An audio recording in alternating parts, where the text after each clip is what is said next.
আমার কথাকে তুমি মূল্যায়ন করার চেষ্টা করো। আমি তোমাকে পরামর্শ দিয়েছি, তোমার বাপের জমিদারি আছে, বড় ব্যবসা করো। টাকা কম আছে কলা বিক্রি করে খাও, তার চেয়ে টাকা কম আছে চকলেট বিক্রি করে খাও। যদি চকলেট বিক্রি করে খাওয়ার টাকা না থাকে তাহলে মানুষের বাড়িতে কাজ করে খাও।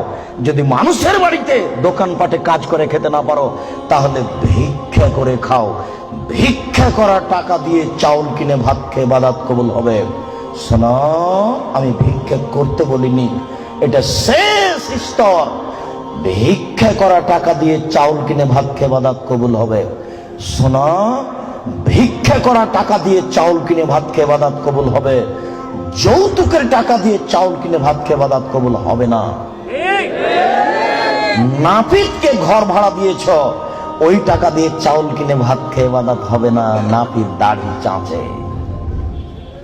এদেশের কোন ব্যাংকে চাকরি করে সেই টাকা দিয়ে চাউল কিনে ভাত খেয়ে ইবাদত কবুল হবে না। তুমি ধর্মকে পাগল মনে করো না কিছু।